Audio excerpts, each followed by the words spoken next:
السلام علیکم ګرانو کتونکو، جعفرشاه درویش یم. امید لرم چې روغ جوړ او په خیریت سره به یې پروګرام دی د ځمکې ستوري خپل استاد محترم نزار محمد صاحب را سره په څنګ کې ناست دی. نن پروګرام کې مونږ سره کتاب دی د یو ډېر بزرګ شاعر چې پخواني مشران خو یې پیژني او امید لرم چې زموږ د پروګرام نه پس پې دا نوي کل زلمي خو هم لږ لږ وپیژني. دا احمدین طالب چې چاربیت یې ولیکلی، ډېر زبردست شاعر و د چاربیتو. نو الله دې وبخي، د هغه کتاب موږ سره په لاس کې دی. نزار محمد صاحب به تاسو ته د احمدین طالب دا کتاب نه څو شعرونه، غزلې، چاربیتې شریک کوي، د هغوی په حوالې سره به څو خبرې اترې هم تاسو ته کوي. نو دا نوی پروګرام را سره مخکې هم وګورئ. بسم الله الرحمن الرحیم. ګرانو مینوالو کتونکو، السلام علیکم. ستاسو مخې ته موجود یو د یو شاعر په حواله باندې یو څو خبرې تاسو سره کول غواړم او ډیره ګرانه خبره ده چې د داسې شاعرانو په هکله مونږه د هغوی د شعر تشریح کوو یا د هغوی احوال بیانو. نو دا خو د وس نه بار خبرې دي. لکه دا داسې یو شاعر دی چې احمدین طالب نوم به تاسو ډیر اوریدلی وي په شاعرانو کې. سندرغاړو یې ډیر شاعري کړي ده په کیسټو کې او د هغه چاربیتې، غزلې، رباعیانې هغه ډېرې مشهورې دي. نو مونږ هم لکه وو چې د هغه د شعرونو نه تاسو ته یو څو شعرونه وړاندې کړو. احمدین طالب په 1850 کې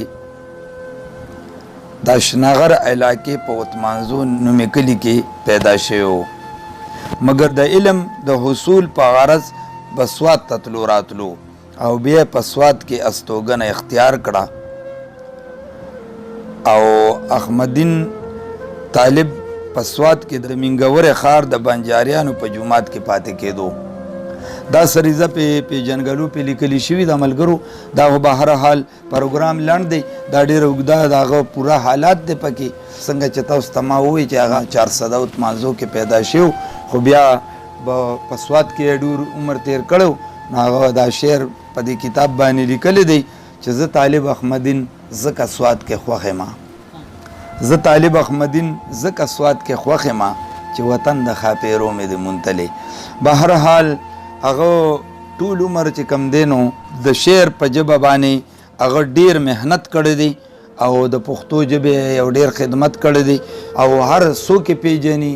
خو زه تاسو ته د دې کتاب نه یو څو شعرونه وړاندې کوم چې یو خان ساتي لره دروازه دنګه، چې یو خان ساتي لره دروازه دنګه، په وړه دروازه اوښ به بوځې څنګه، منګک ځان پورې غلبیل تړلی نشي چې تش تور وتلی نشي د سورنګه.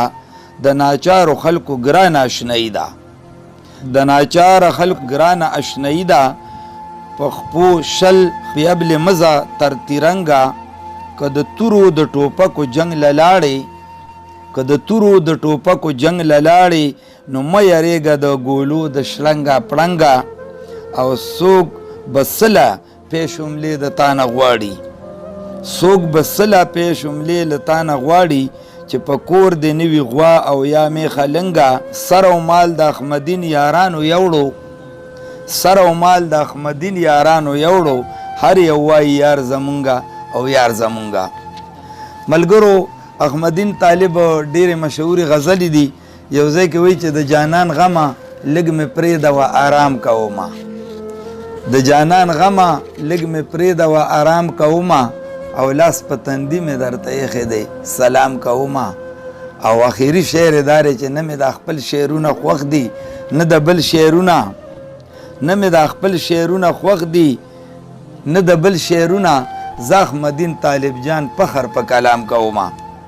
بل ځای کې وایي چې ارتاویږم د بلتون د لوی کمر نه، راغورځېږم د بلتون د لوی کمر نه، د وصال بالغ ملان دې کړه د سر نه، ټول وجود به مې یو بود او بې بنیاد شي، که د پرېوتم د سترګو د نظر نه.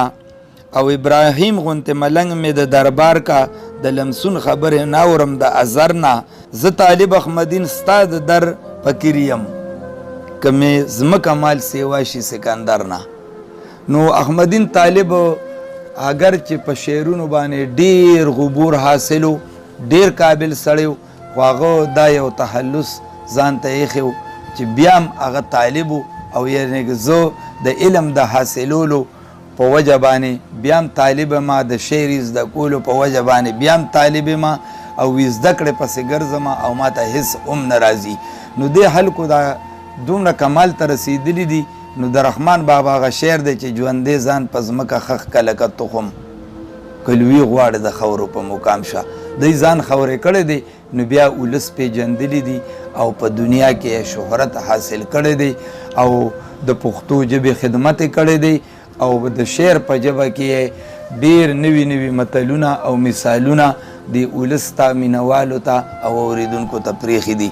نو زه که ډېرې خبرې د احمدین طالب په کتاب باندې، د هغه په شاعرۍ باندې او د هغه په شخصیت باندې وکړم نو دا به ډېرې کمې وي. خو زه به هر حال چې احمدین طالب کمې چاربیتې دي نو که یو چاربیته مې اوس د دې کتاب نه شروع کا نو په دې کافي وخت لګي. خو تاسو سره د هغه په هکله باندې دا یو څو خبرې وشوې او زه ستاسو ډېر شکریه ادا کوم او والسلام. نو ملګرو دغه د احمدین طالب دغه شعرونه د احمدین طالب د دیوان نه مونږ تاسو سره شریک کړو، تاسو ته مو ډالۍ که امید لرو چې ستاسو به زموږ د نن پروګرام ډیر زیات خوښ شوي وي. په دې سره مونږ ستاسو نه اجازت غواړو. ښاد او آباد بریالي اوسئ. د لوی الله په امان.